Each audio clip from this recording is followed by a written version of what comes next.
Hi everyone, and welcome to this video. As promised, I will show you all of my tournament games. So I'm kind of halfway through one of these tournaments. It's called the Pfalz Open. In English, this region of Germany is called the Palatinate. And I just decided on a whim to sign up and play. I'm in the B tournament. So actually it's quite close to me, so it's about 1 hour by public transport, despite being in a different state in Germany. Rhineland-Pfalz, doesn't really matter. You can, I'm just gonna show you very quickly. So this is the B tournament. If we go to the A, actually there is like, you can see how many grandmasters and international masters, lots of them, the answer. And there's about 200 people, I think, in the A, 200 and something in the A, and I'm in the B group, which is also like 180, I think. 180. I'm not too high, but I'm somewhere there. Yeah. So actually, you can see the very top is about 1950 or 1860 strength, and I'm not that far away. I mean, I thought I could have a good shot here. So I'm with the Dutch flag here, but it doesn't matter too much. It's really hilarious that they have this doctor everywhere. And actually, there's like a little name tag that they put next to your board, and that's also as the doctor. People compulsively write down my name with the doctor sign. It's so funny. And then, well, let's not get ahead of ourselves about what exactly I did. So this is just a starting list. I'm recording this after round 3, and there will be a total of 7. So this will be round 1. And the thing that you need to know is basically every tournament has every game can last a maximum of 5 hours. And this first one, I don't want to tell you exactly what happened, but it lasted quite long. My opponent played kind of slowly. He took his time, and me too. So in the end, it was, I don't know, about 4 hours, 4.5 or something, and that meant that I needed to take the last train back home. I was even a bit afraid that I would miss it. So yeah, the first round started late, quite late. So it started at 6:30 p.m. and that meant that I only took the train at 11:30, and I got home all the way home maybe 1 or 1:15. Anyway, well, so it went d4. I'm white here, and I'm playing against. Wait a second. I'm playing against number 14, I think. Against this guy. So 1870, so about 100 points stronger than me. A bit more than 100 points. So this is the interesting part, because it's like a kind of a capped range. It's not like already in the first round you have no chance. And indeed, there were lots of surprises in the first round already. So I think the top 3 or 4 seeds didn't win. So that you don't see in real open tournaments. The top level players would generally tend to win. So just to give you an idea, so the A group is more like an open-ended group, and then you can see kind of the first round, what's going on here. So a few draws here and there, but generally the grandmaster would just win, because they like, okay, this draw, for example, there was a 500 point difference between them. So you can imagine that it's quite tough. It's quite a tough thing to do, to have an upset here. But here it was only 100 points. So I'm white, and against the Dutch I played bishop g5. It's not the best move or anything, but it has some bite. It has some idea. So that's one of the drawbacks of playing the Dutch, is that you need to be prepared for all these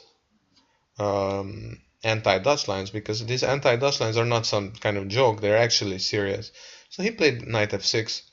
He said that, wait. He said that he kind of looked at this and he thought it was okay. Well, I mean, maybe it is okay, but you need to know exactly what you're doing. So I played e3, d5,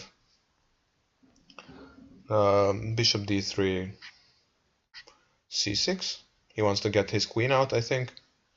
Queen f3. So already I have this very simple idea here. Just attack f5. Oh, he protects it with g6 and h4. Actually, this provokes h5, but he didn't play it, so... And I think after bishop e6, I'm already significantly better here. So h5. Yeah, I mean, just super quickly. So he should play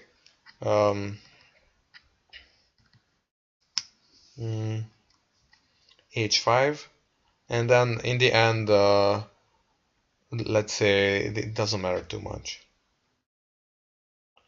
Let's say, I don't know, queen here, doesn't matter.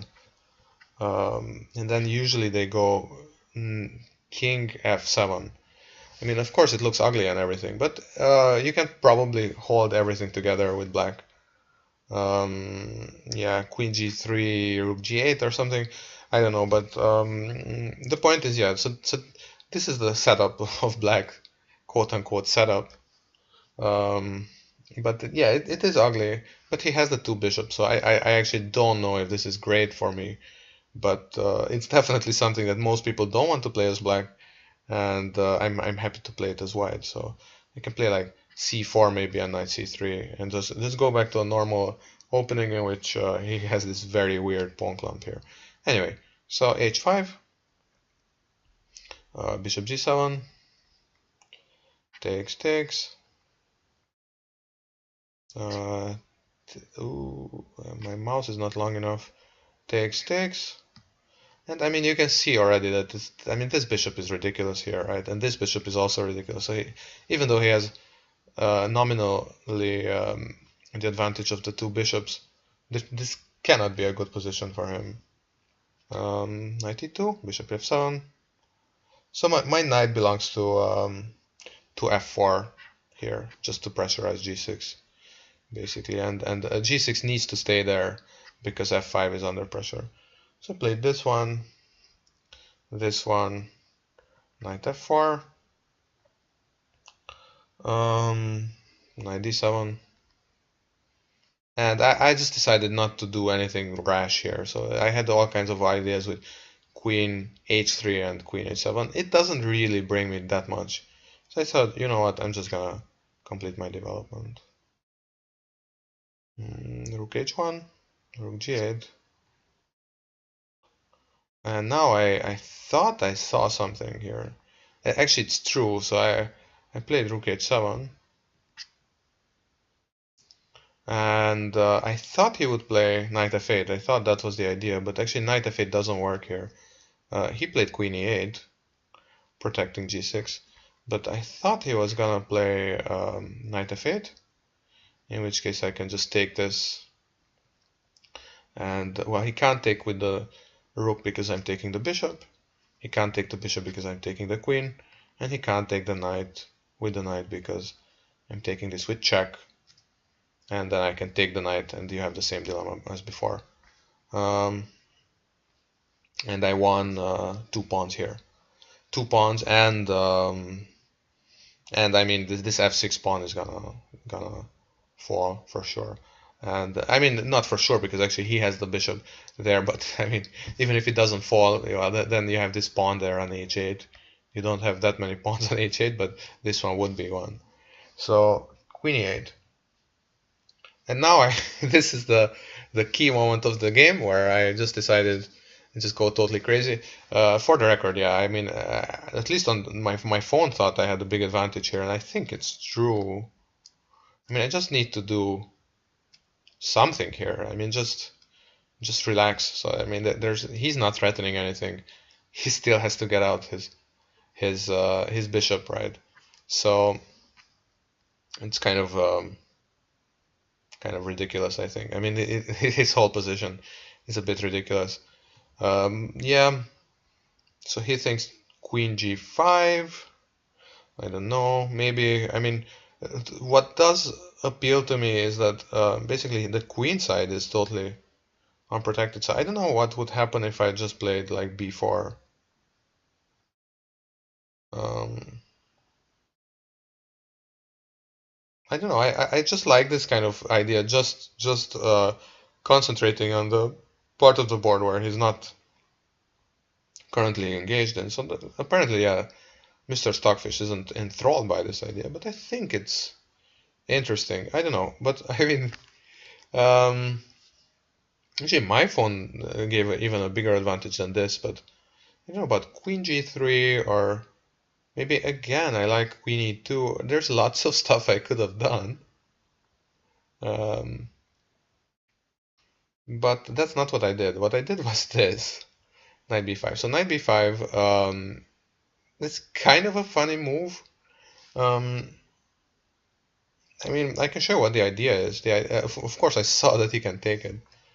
But I thought, I mean, I thought, oh, well, I'm coming in, I'm getting two pawns, both of these pawns.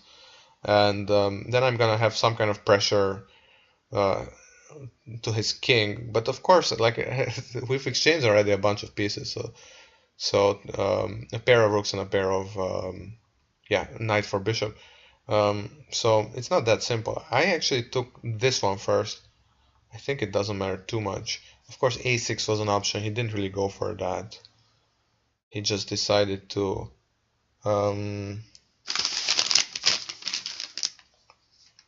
take, take, and now I have some kind of pressure here. I can leave this engine on just so you can see that I'm not saying anything stupid. Rook g7, yeah, and rook g7, and this was the issue here. Yeah, my opponent also thought I should have just withdrawn my rook all the way back, and he would still have some kind of issues coordinating, because I mean, it's still not obvious what he's doing.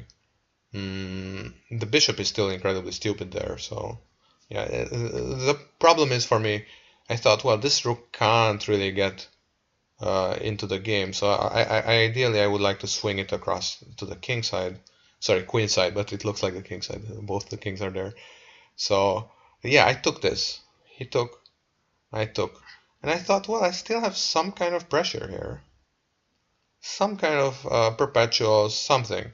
Of course, I realized that I'm not gonna win this game or anything, but I thought, yeah, there's something going on. Um, so yeah, the computer wants to play f4 here already. Well, you will see exactly what's going on. This one I can probably try to promote. Yeah. So bishop b5, move 21. He played queen e7, and I thought, well, I have a bunch of checks here, so let's see what he's gonna do. Check, king here. C3, that's interesting. Also, I have g3 sometimes. g3 is also a move. As mentioned, f4 is an idea. King c7, queen here, king d8,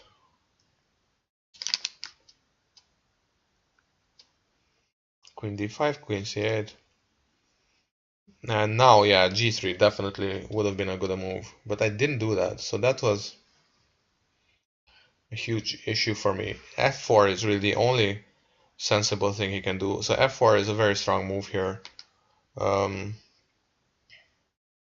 I gave another check, knight in between, and now again you can see Stockfish keeps shouting g3, g3, g3. I didn't do it. I played bishop c4, and now you can see f4 is very strong, and basically the whole game is over here. So if I have to play queen f7, then the whole game is over basically. So I mean he's gonna win with two minor pieces against one and a bunch of pawns. It's true I have two pawns at the moment, but it will not last too much. Although, yeah, it's still maybe an interesting endgame. So I don't know, but that's not what I did. Although I probably should have gone for this because now otherwise he's starting with mating threats, and well, I can show you the game kind of quickly from now on. Bishop e6. Actually, yeah. So I thought maybe this exchange would work, but it didn't work. King c7.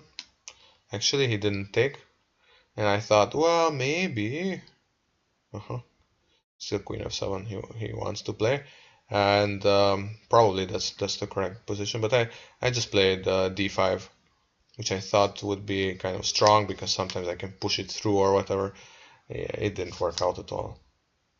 So takes, and now bishop h6, very strong. So the bishop comes into play, and suddenly I'm losing a pawn at least. So bishop h6, king d2, and now just knight takes. Knight takes, pawn takes, bishop g5. Now the bishop is kind of anchored. I just took this, he took that. I thought, well, maybe if I can take this pawn somehow, but of course this pawn will never go.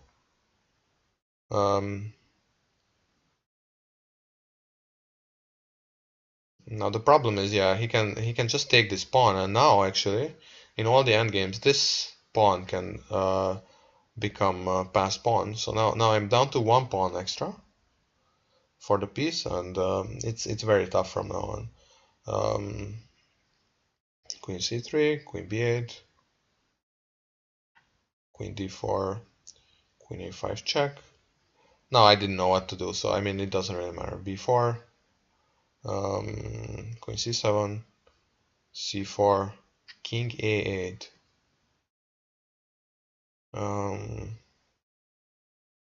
No, sorry, king c8. Doesn't matter what he did. Yeah, king c8, queen takes, queen d6 check,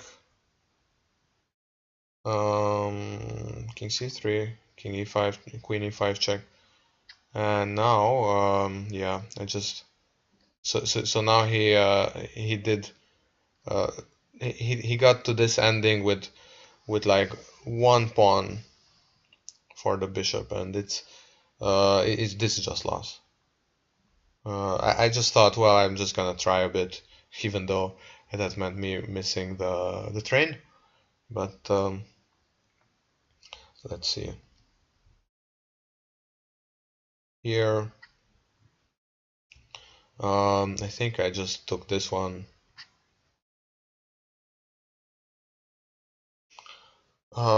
King d7, and now basically I can't save this pawn, so I'm just gonna lose this pawn at some point. King d7, king e5, king c6, king d4, bishop d2, king d3, bishop g5, king e4, king c5, king d3, bishop f6, g4, and now b6. Very simple. Of course, he could have done several other moves, but b6 is kind of pretty. Now I'm either losing this pawn or that pawn. It's very simple. So that was it. This was the round one, and I mean I had a nice position out of the opening here, and here I should have done something else. It's not very clear what actually. So queen g3. I'm still not 100% sure, honestly, what the idea is. Unless it's something to do with this diagonal. So I don't know. Let's say you just do nothing. What's going on? Wait. Okay. Oh, sorry. No, not that. Okay. Queen f8. Yeah. Knight a4 and whatever. Yeah. Okay. I mean, I have some ideas. Yeah. I don't know, but the main idea is I shouldn't have sacrificed something if I didn't know that it was gonna work. I had an idea that that I'm better, and I had this feeling, and it's that feeling was actually warranted, but I don't know. Well, not sure. Well, this was round one, and I'm gonna make another video about round two now. Thanks for watching.